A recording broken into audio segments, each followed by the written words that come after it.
Welcome back. Telangana రాజకీయాల్లో ఇప్పుడు కొత్త వివాదం తెరపైకొచ్చింది. హామీలు, రుణమాఫీ, ఎన్నికల రాజకీయాల నుంచి ఇప్పుడు తాంత్రిక పూజలు, క్షుద్ర పూజల ఆరోపణల వరకు మాటల యుద్ధం చేరింది. బీఆర్ఎస్ ఎమ్మెల్యే హరీష్ రావుపై కాంగ్రెస్ నేతలు చేసిన సంచలన ఆరోపణలు, వాటిపై హరీష్ రావు లీగల్ నోటీసులో టీపీసీసీ చీఫ్ మహేష్ గౌడ్ విసిరిన సవాల్తో ఈ వ్యవహారం రాష్ట్ర రాజకీయాల్లో హాట్ టాపిక్ గా మారింది. తెలంగాణ రాజకీయాల్లో విమర్శల స్థాయి మరో మెట్టెక్కింది. కాంగ్రెస్ బీఆర్ఎస్ మధ్య జరుగుతున్న రాజకీయ పోరు ఇప్పుడు తాంత్రిక పూజలు, క్షుద్ర పూజల ఆరోపణల వరకు చేరింది.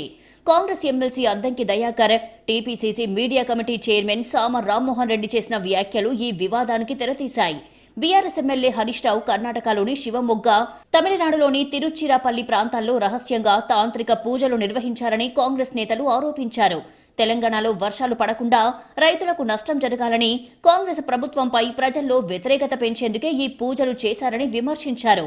మే 31న తిరుచిరాపల్లి, జూన్ 1న శివమొగ్గలో పూజలు జరిగాయని, ఈ పర్యటనలను ఎందుకు దాచారు అని ప్రశ్నిస్తున్నారు. కొన్ని నెలలుగా క్షుద్ర పూజలు చేయాల్సినటువంటి అవసరం హరీష్ రావు గారికి ఏమొచ్చింది? తాంత్రిక పూజలు చేయాల్సినటువంటి అవసరం హరీష్ రావు గారికి ఏమొచ్చింది? అక్కడికి ఎందుకు పోయారు? ఏం పూజలు చేసిండ్రు? దేనికోసం పూజలు చేసిండ్రు? ఎవరి మీద పూజలు చేసిండ్రు? ఎవరికి నష్టం జరగాలని చెప్పి మీరు ఈరోజు మరి క్షుద్ర పూజలు చేసిండ్రు? ప్రజలు మొత్తం సర్వనాశనం కావాలని చెప్పి, సర్వనాశనం అయితేనే ఈ ప్రభుత్వం మీద వ్యతిరేకత వస్తుందని చెప్పి, ఇట్లాంటి నీచం ఘోరం ఇంకోటి ఏమైనా ఉంటుందా? రాజకీయ కుతంత్రాలు పనిచేస్తలేవని చెప్పి ఈరోజు తాంత్రిక పూజలకి పాల్పడుతున్నటువంటి ఒక దుశ్చర్యకి హరీష్ రావు గారు పాల్పడ్డారంటే ఇంతకు మించినటువంటి నీచం, దరిద్రం ఇంకోటి ఏమైనా ఉంటుందా? ఎవరైనా వర్షాలు రావాలని చెప్పి హోమాలు చేసేటోళ్ళని చూసినాం. వర్షాలు రావద్దు, కరువు రావాలని చెప్పేసి ఇట్లా తాంత్రిక పూజలు చేసేటోళ్ళని ఇప్పుడే చూస్తున్నాం. ఈ ఆరోపణలను హరీష్ రావు తీవ్రంగా ఖండించారు. దేవాలయ దర్శనాలను క్షుద్ర పూజలుగా చిత్రీకరించడం దిగజారుడు రాజకీయమని మండిపడ్డారు. తన రాజకీయ, వ్యక్తిగత ప్రతిష్టను దెబ్బతీయాలి అనే ఉద్దేశంతోనే కాంగ్రెస్ నేతలు నిరాధార ఆరోపణలు చేస్తున్నారు అని ఆరోపించారు. అద్దంకి దయాకర్, సామ రామ్మోహన్ రెడ్డిలకు లీగల్ నోటీసులు పంపించారు. 24 గంటల్లో బహిరంగ క్షమాపణ చెప్పాలని, లేకపోతే సివిల్, క్రిమినల్ పరువు నష్టం కేసులు వేస్తాను అని హెచ్చరించారు.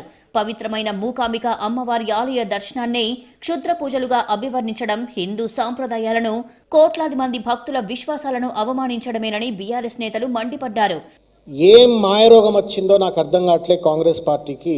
క్షుద్ర పూజలు పొలిటికల్ రిటారిక్ గా మార్చుకొని వాళ్ళ రాజకీయ ప్రత్యర్థుల పైన దాడులు చేసేటువంటి నీచత్వానికి వాళ్ళ దిగజారితే, రేవంత్ రెడ్డి లాంటి ఒక దిగజారుడు మనస్తత్వం ఉన్న వ్యక్తి ముఖ్యమంత్రి కుర్చీలో కూర్చుంటే ఎంతో ఔన్నత్యమైనటువంటి ఒక కాంగ్రెస్ పార్టీ ఎట్లాగా దిగజారిపోతుంది అనటానికి వాళ్ళ నిదర్శనం. ఇవాళ కనకపు సింహాసనంబుపై శునకంబు బోలినట్టు అన్నట్టుగా ముఖ్యమంత్రి అయిన తర్వాత ఆఖరికి క్షుద్ర పూజల నేపథ్యం అంటూ ఇవాళ ప్రతిపక్ష పార్టీలపైన దాడి చేస్తూ ఉంటే ఎంత దిగజారిపోయింది వాళ్ళ కాంగ్రెస్ పార్టీ అని చెప్పని బాధతో ఇవాళ నేను ఈ పత్రికా సమావేశాన్ని పెడతాను.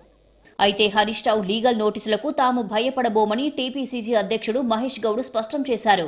శివమొగ్గలో హరీష్ రావు ఏం చేశారో ప్రజలకు చెప్పాలని సవాల్ విసిరారు. గతంలో కేసీఆర్ ఫామ్ హౌస్ లో కూడా ఇలాంటి అఘోర, క్షుద్ర పూజలపై ప్రచారం జరిగిందని, ఇప్పుడు హరీష్ రావు పర్యటనలతో ఆ అనుమానాలు మరింత బలపడుతున్నాయని వ్యాఖ్యానించారు. అధికారం కోసం అధికారం పోగానే ఇంత కింద స్థాయి దిగజారి ఈ రకంగా చేయడం అనేది మమ్మాటికి తప్పు. హరీష్ రావు గారు పూజలు చేశాడని చెప్పడానికి తమిళనాడులోని తిరుచునాపల్లి, కర్ణాటకలోని శివమొగ్గ ఇవన్నీ దేవాలయాలలో కొంత క్షుద్ర పూజలకి ప్రచారంలో ఉన్నాయి. ప్రజలు అలాంటి పూజలు అక్కడ చేస్తారని వాడుకలో ఉంది. ఇలాంటి దేవాలయ పూజలు జరుగుతాయన్నట్టు నానుడు ఉంది. హరీష్ రావు గారు ఈ 2 రాష్ట్రాల్లోనూ ఆ 2 ఊర్లకు వెళ్ళినట్టు ఆధారాలు ఉన్నాయి. ఇది వాస్తవం కాదంటే మరి ఆ తేదీలో ఎక్కడున్నారో వారే స్పష్టంగా చెప్పాల్సిన అవసరం ఉన్నది. రాజకీయాల్లో ఆరోపణలు, ప్రత్యారోపణలు సహజమే. అయితే ఇప్పుడు తాంత్రిక పూజలు, క్షుద్ర పూజల ఆరోపణలు, లీగల్ నోటీసులు, సవాళ్ల వరకు వ్యవహారం వెళ్లడం తెలంగాణ రాజకీయాల్లో కొత్త చర్చకు దారితీసింది. కాంగ్రెస్ తమ ఆరోపణలకు ఆధారాలు ఉన్నాయని చెబుతుండగా బీఆర్ఎస్ వాటిని పూర్తిగా ఖండిస్తూ న్యాయ పోరాటానికి సిద్ధమయ్యింది.